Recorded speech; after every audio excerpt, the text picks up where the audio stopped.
Afternoon.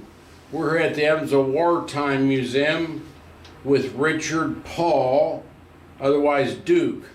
He's a Vietnam veteran, 63, 64, and 69, 70. Turn that book over and put it in front of you there, Richard. We're going to talk about intelligence. He was part of the intelligence squad. Intelligence. We were called the Army Security Agency, and then when we went to Vietnam, it was so highly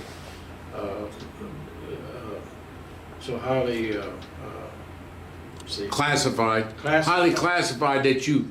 classified, and so they changed our name to the 3rd Radio Research Unit, and later on the 509th Radio Research Group. And why we're doing this is this has become unclassified recently, and now we can talk about it. Prior to recently, we could not talk about it. That's right. His book there is The Secret War. So let's just start, Richard or Duke. Let's start in 63 and what you did 63 and 64 in Vietnam, and where were you recruited? Where did you come from? And then tell us where you went to boot and why they thought you'd be good at intelligence. I started out, my basic training was at Fort Leonard Wood, Missouri. I went to Fort Devens, Massachusetts for Morse Code Intercept School. And from there I went to various different countries doing manual Morse Intercept. What year did you enlist? What year and then when? I know you went to Vietnam, 63, 64. When did you enlist? I enlisted in 1957. So you were doing a lot of things up till 63. So you had 6 years in the service learning a lot of things, and they must have known you were pretty smart. Well, I don't know about that. There's a thing in this book here that says that we had the most of any other units. We had the most college degrees and most intelligent personnel. And so you were highly selected. So you had a lot of missions that you probably can't talk about between 56 or 57 and 63. So you really can't even talk about those. Correct. A lot of this is top secret. But now, so let's fast forward. You got tons of good training and tons of really intelligent stuff from 57. This was the key to our Cold War. Remember, 57 Sputnik went up, and then we had the Cuban crisis, 62, 63, and the Bay of Pigs. In the Cuban crisis, we were at DEFCON 2, which we were close to a nuclear catastrophe with Khrushchev and Kennedy. So this was all Cold War. Now all of a sudden we moved to Vietnam and we can't do the nuclear stuff. And so let's talk about Vietnam 63, 64, Richard. Okay, 1963, well, we were the first unit to go to Vietnam. The first 4 years, we had civilian clothes people over there. They lived in the hotels and so on and so forth.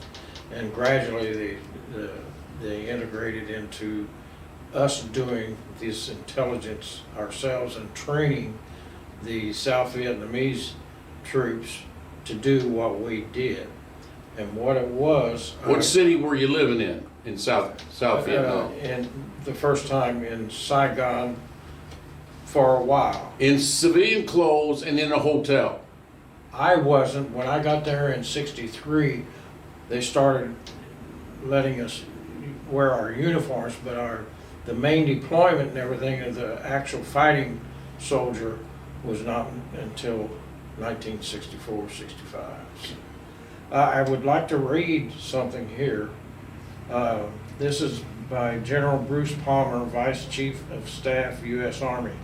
Field commanders in Vietnam continue to say that this signals intelligence is the backbone of their intelligence effort.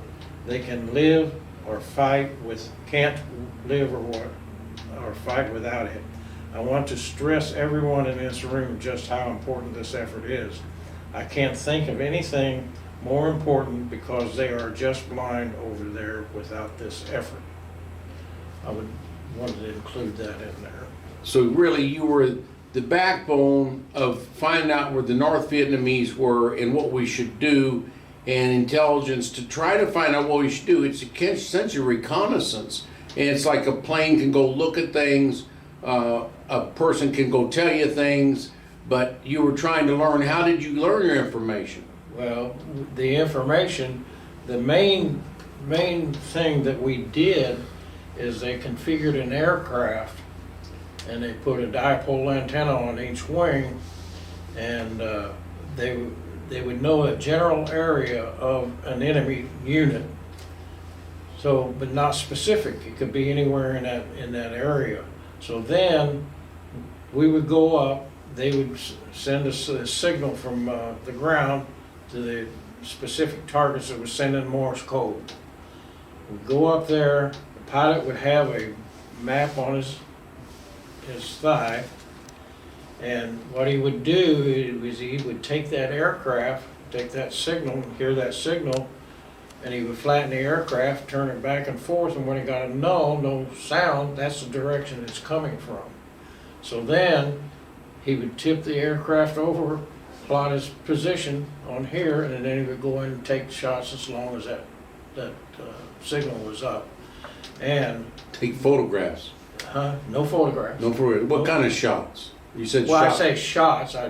They go over there and get the signal, and then So he was getting latitude and longitude to get the exact degrees of where he was, and because there was no signal, it meant the enemy was there. What does no signal mean? no signal means that if he moves this thing back and forth and back and forth, he can get the signal here, but here he didn't get the signal.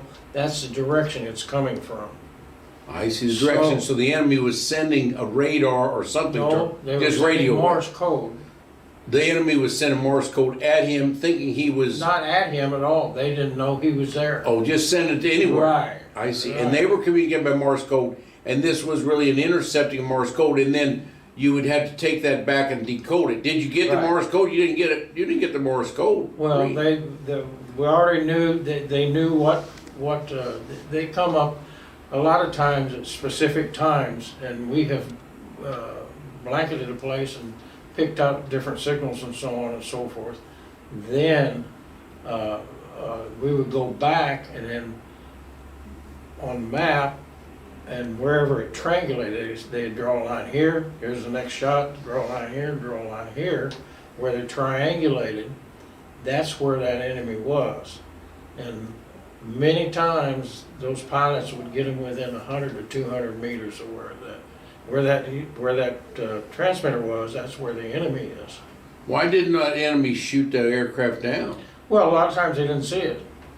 Was it high? Was it? How high? Well, 5,000 feet? We didn't go all that high, but far out. I see. So later on in the war, they got more sophisticated aircraft and stuff down the years past. Well, that's pretty good detective work. That went in 63 and 64. When 69 and 70 went back, they did a different technology or a similar? No, they'd had the same technology, but they had more sophisticated stuff and a different aircraft, Yeah. bigger aircraft. They came out with one that had an antenna down below it. So they they got more sophisticated with it and more accurate. So they would be able to tell Westmoreland what was going on. Westmoreland was in charge of the Army at that time. Yes. And they'd be able to give him and LBJ, Lyndon Baines Johnson, information to say we think troops are there, so we wouldn't waste our troops. I didn't. I don't think it went all the way up. Or McNamara didn't go that high. We would take that information and get South Vietnamese field commanders ready to go in and hit the enemy, but they needed to know where the enemy was. Later on, our troops are doing the same thing. We were giving that information to our troops once they built up in Vietnam. So but it was taken over by the South Vietnamese first, and then you gave it to the Americans, because Americans Correct. moved in about 64, 65. Correct. And so then all the way till 73, the Americans were there. Right. You gave that same type of information to the Americans, so they were, you used information. It's just radio waves or Morse code waves, and you found out where they cut off, and they didn't cut off. And the North Vietnamese must have communicated a lot by Morse code. Yes. And we could decode it. It wasn't a problem decoding them information. Well, yeah, now that's a different story. Now, sometimes you could and sometimes you couldn't. But the main thing is, we locate the enemy and then wipe them out. Yeah, so it helped you know where they were. You Right. didn't know what they were doing, but by having the Morse code. Right. Okay, now what other were your tricks there, or really expertise in reconnaissance or intelligence? Tell us what other you did, Duke. Well, I can't really answer that. Okay, because that's top secret still. That's still classified. The You only can't thing say that. I can, Turn around and show that in this book. Turn around and show it. Oh, Put it up there, right there. I'll read it. The most secret war, Army signals intelligence in Vietnam. And that was a copyright recently. oh, it's been several years back. What's the date on it, copyright? There's no copyright on it. And who wrote that? The James Gilbert Military History Office, U.S. Army Intelligence and Security Command, Fort Belvoir, Missouri. What year is it? Virginia. What year It is it? doesn't have a year. Okay, but that, he tells about what you just said. He pretty much outlines that in the book. Right. And it goes on, what I'm interested in is the first four years we were there. And when our troops got there, once we're there was a lot of intelligence that could not be revealed. See, other than Vietnam, well, I can't even say that, but normally, Army Security Agency, we work for National Security Agency. Yeah. Listening in. Well, how much do you think this affected the war? It had a dramatic effect to the war. How do you know that? From the successes they had on doing the airborne radio direction finding. I see. So the Army actually would feed back to you and say, hey, there were troops there. It wasn't a lie. But they had to move pretty fast because the Vietnamese troops could have moved from that position. But in general, it's a little bit of inertia. They wouldn't move that fast.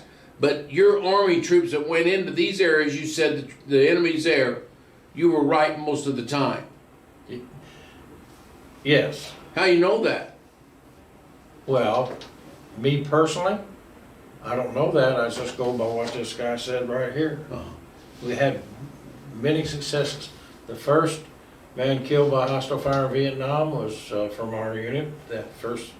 In that first four-year period, the first one to be decorated, we were the first ones. The first presidential unit citation for what we contributed to the war, we were the first one to get that. This technology you're talking about, Duke, did they use that in Korea or in World War II? They didn't have it in Korean War. They had radar. Well, they may have, but we didn't have radar. Our unit didn't. This is signal intelligence, listening in on the enemy. Listen for their signal. Yes. We didn't do that in Korea and in World War II. No, not with the capability that we had later on. I see. What do you tell them? See, the Armed Security Agency, I don't remember exactly. I think it's 1945 is when was the inception. I see. So it's a little later. Right. Now, this type of security, you can't say, but are we doing that right now? Just a higher level of this, at a much more sophisticated level. It's like when the submarines come in, they demagnetize you, and we're intercepting all kinds of things, and you're jamming the other people's information. You jam the radios. We had jammers also. So you were jamming radios as well, so they Yes. wouldn't. You jammed their radios, they Right. couldn't talk to each other. But also the enemy had jammers also. They jammed at For you. ours. That wasn't in World War II, was it? Jammers, or they have I radio? have no idea. I don't know. Well, why are you telling us this? This is pretty interesting information because it just got allowed to be declassified. Well, when they came out with books after the war Yeah. of different units in Vietnam and what they did, we were never mentioned up until about 10 years ago. And then they wrote this book and it was declassified, and so we could get credit for what we contributed to the war. Because really you're the scout, and the scout is the most dangerous job. And We didn't send scouts out. but the plane's a scout. They could have shot your plane down. That's sort of a scout. I mean, it's a dangerous job that you were doing, but it's so important. But they never even wrote about you because they weren't allowed to hear about you till just the last 10 years. Yeah. So we're in 2022. They just started revealing this about 2010. Nobody knows how effective this was. No, that's right. That's the reason I'm here. I wanted to get the word out that there was more to that war than was. Of course, the combat troop is the most important. Yeah. The most important. But he has We to did what know. we could. We Yeah. did what we could to assist him in locating the enemy, so they could know, instead of just like in the Korean War and stuff like that, they just went out by word of mouth or just trial and error or whatever to meet the enemy. And it was cold. And Oh, it was terrible. how much different was Vietnam to you, 63, 64 to 69, 70? 69, 70 is right in the middle of it. That was during the famous bombing in Cambodia too, and also the Agent Orange. How did you get exposed to Agent Orange? And were you in the Cambodia episode or No, the napalm? No. The last 4 months I was there in 69 and 70. In 69, I was in charge of the Manuel Morris School and also voice, Vietnamese linguist. Yeah. So about 4 months before I was supposed to deploy, I took the class that was graduating, a company-sized unit, way down south Bach Lu, and I was their advisor when Wow. I was there. Right before you left in 70, you had to tell them all your knowledge. So, Well, we trained them to do the things that we did, yeah. so, Same type, Morse code. yes. They try to, Yes, yes. try to figure out where it was coming, where it wasn't coming from. Right. Now, what do you think about, this is retrospective 50 years, what do you think about the Vietnam War and the effects it has on America? And how many Vietnam vets we had? We lost 50,000 or 56,000 vets in Vietnam War, 36,000 in Korean War, but we lost a lot. But there was at that time it was a very liberal nation, and there were a lot of yays and nays to Vietnam War. McNamara and LBJ probably lost his popularity because Right. even though he had more he passed more social laws and social things for the United States than any other president because he controlled both houses. But he went down and not a very famous person because of the Vietnam War, because the public didn't like it. And this was war never declared. We've only had 8 wars declared in our country. It was never actually declared. Even Korea was not a declared war. So Still hasn't.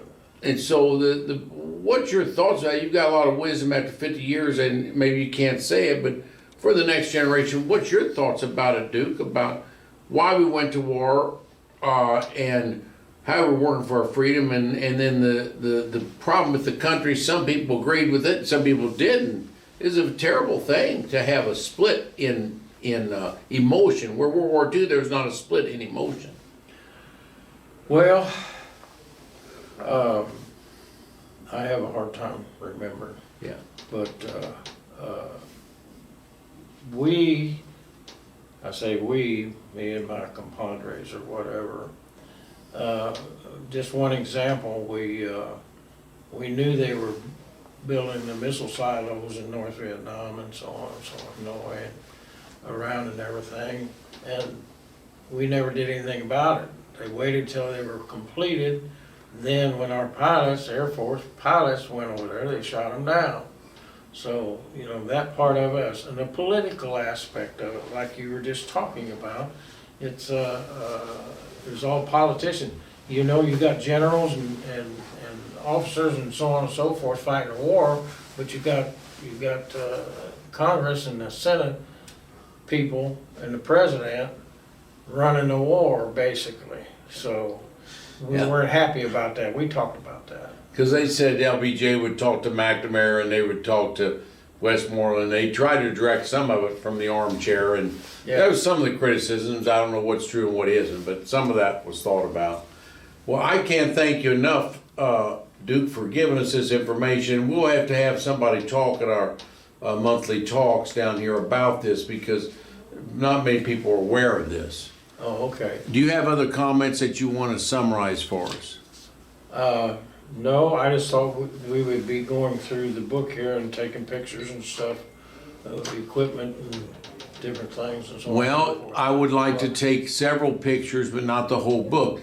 Why don't you tag? Well, I'm not doing the whole book anyway. I'm just doing basically the first 4. Okay, what you do is we're gonna take a little break, and I'm gonna let you tag the pages, and then we will go through it with the film and let you point and say what was important, so people can visually see what we're talking about. I think it'd be very helpful. So Okay. I'm gonna turn it off. Still here with Duke, and we're gonna go over this book. This book was published not too long ago. Remember, all this information just became available in the last 10 years. This book is called The Most Secret War. There's no copyright date. It's Army signals in intelligence in Vietnam. Now, these things just started at that time. We still use some of this technology in flying today. So we're going through the book of important parts. Now, in Vietnam, you look at this building here, or this on a truck, a lot of this intelligence was on the ground until Vietnam. We're going to show you. So show what was in this building. Tell us what was in this building, Duke. There was intercept equipment. It could be used for voice, or it could be used for manual Mars, getting the information from the enemy, monitoring the enemy. So this is the same technology we just talked about in the air, but most of it was on the ground until 63, 64, and then this came available at a later time. And this is you, or? No, that's not me. These are the ones in civilian clothes were our people. These 2 right here. Yeah, because you were helping the Vietnam at that time, the South Vietnamese trying to get location of the enemy, and this is via Morse code and things. So now we're going to go show you. This is one that was mounted on a car, on a Jeep. It was on a half-ton vehicle. So all this interceptor radio stuff was there, located on a half-ton. Some of it, yes. Some of it. Yeah. And they were doing the same thing, trying to drive and find out where the Morse code was sent out and where it wasn't, and then they'd find a blank spot. This was 61 to 64, and we were helping the South Vietnamese do this. Put your pointer on it. Yeah, go ahead. Can I correct? Yeah. Okay, this was the PRD-1s, they call it, with direction finding. And they would sit still, and then they would rotate the antenna and had the degrees on the bottom, and they would rotate it to find out what direction that signal was coming from. And they would have maybe 2 or 3 out there also, so they could monitor the same signal and triangulate and locate the enemy. So better than what I said. Essentially, that's in the middle of a circle, this Jeep with all the equipment, and he would send out waves, and he would be able to tell, and there were 2 or 3 others around, and they'd put the data together. Is that right? Basically, yes. What's PRD stand for? Oh, Primary direction finder. Primary. Okay, now we're going to, what was a big invention in Vietnam is here we've got in a cockpit of a U-6. This is a U-6. That's a 1-prop plane, and Duke was in that, and there's not much room for the pilot plus him, and so they would fly over, and we'll see a plane in a minute, but they would fly over the enemy area and wait for the Morse code direction to change.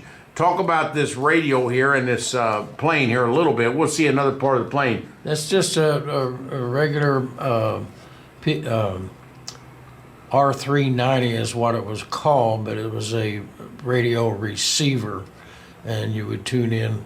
This is what you tuned it in with. This is to do different things, tweeting the signal coming in and so on and so forth. Okay, and then what happened is you look at the triangle here, you look at this and explain the 3 planes and then that send that signal there.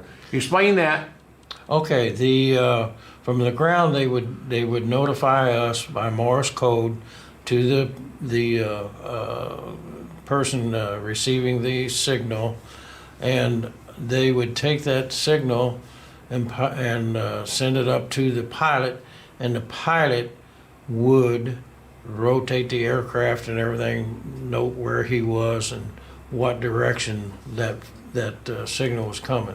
When he got a null, no sound, that's the direction it's come. So we'd notate his position on the ground, and then the degrees, 360 degrees or 340 degrees or whatever. Then he would move on over, take another shot, as we call it. Then he'd go over and take another shot. And in a lot of cases, they would take more than that. The more This is the accurately- enemy radio shooting Morse code out. This is the enemy Yes, radio. yes. Right here is enemy radio and shooting Morse code out. And we're trying to figure out where that is from, and so we're doing flying around as opposed to just on the ground. Right, and it's a much more accurate at that time. And we would go plot that on a map back in the headquarters, and then wherever it triangulated, that's where that enemy transmitter was. And then we would give that information to the South Vietnamese commander that's in that area and give him that information, and they would go in and hit them. So this is intelligence done by Duke in 63 and 64. Now this is the plane. When we move from the ground to the plane, this is what the plane looked like. This is a U-6 plane. And talk about the plane a little bit there, Duke. Well, the plane is a single engine aircraft, and you may not be able to see, but it's got like a whip antenna that's above and below the wing on each wing, and that's what you received your signal from. Okay. So that was the first big change in technology. This is called what's it called? ARCD? No, Army radio, Airborne Radio Direction Finding, They ARD. still have it in today's world, airborne. And this is a bigger plane called a U-8. And you flew in that as well. Just bigger, but the same radio connections, right? Right. We had 3 U-6s at that time, and then we had 2 of these. They were actually F model. What is the airplane? In civilian life is what it was. I see. I don't know what it was. I can't But it's a remember. double engine and a little faster, a little higher. But if you Right. look at it, a couple more antennas on the top. Yeah. But that's really what he's talking about. This is a U-8 used in Vietnam. Okay, this is a totally different topic, but this is a troop on the ground, and we just told you how we get directional finding in the air, but this guy's on the ground eavesdropping on the Vietnamese. Tell us, Duke, what he's doing. Well, I really can't tell He's adjusting things. Yeah, it was nothing that I was involved in at the time I was over there, but I just wanted to notate that. Okay, but he's on the ground, probably listening and eavesdropping. Okay, this was a troop that was lost, and this is his funeral. Tell us about it, Duke, and why he could not be recognized. Can you erase that? Yeah. This, Okay. I said, this was actually it wasn't Davis. This is later. Davis was earlier. Okay. These 2 are the ones that were at the ball field and both got killed. They were sitting in the bleachers and the bombs went off and killed them. February 64. So it was a terrorist act to them in the ball field. Yeah. So they, and it was terrorist act on them. Go ahead. This is the billeting and the headquarters for the 509th Radio Research Davis Station. That's where I was billeted also. And this was what we lived in right here, but there had more of a. We were right over the fence from the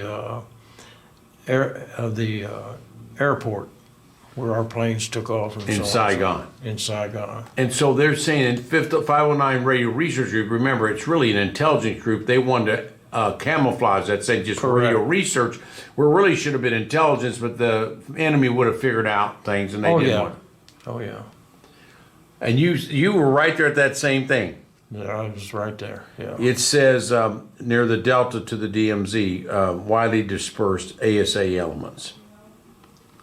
These are the Morse code tip-off people where the information came. Okay, go ahead and explain it, Duke. They would locate the signal from the receivers, and they would send that by Morse code up to the aircraft, to the operator in the aircraft, and then pipe that up to the pilot. And what did the pilot want with that information? It would tell him. Well, all he didn't copy Morse code, but he just heard it, I see. and he would hear it, because they would go pretty fast sometimes, and that's what he would listen to, and listen for the null to where there was no signal. And he would tell them there's a null, and then they would. No, he wouldn't tell them anything. This guy here would tip off the aircraft. To tell him what area to go to. But he already knew what area, because Okay. What did he tip them off about? he would tell us that the signal is up, and you can go ahead and do your work. Okay, because sometimes they didn't have a signal going. The North Vietnamese didn't have a signal going. Is that right? Well, we already knew what we were looking for, right. so we weren't searching Yeah. over the airwaves or anything like that. We were just up there to receive the information that the signal was up, and then we took it from there. Okay. Cool. Yeah, this was our ground forces that, in fact, this was actually one of the, Commanders. he was a special forces. I see. See, so that may be special forces doing that at that time. I have no idea. Yeah. But that's the PRD-1 ground-based radio direction finding. This was the antenna, which was a diamond-shaped thing. And down here, it was all the degrees, 360 degrees. So when they turned it around, they would notate the same as in the aircraft. That signal's coming from this, how many degrees. Okay, so this is a ground unit getting the signal. Yeah. This is again Duke, and Duke is going to summarize what we just saw pictorially. So he was there at 6364. He'll say what was there before 6364, then what air invention we did 6364, and how it was more advanced in 69, 70. Go ahead, Duke.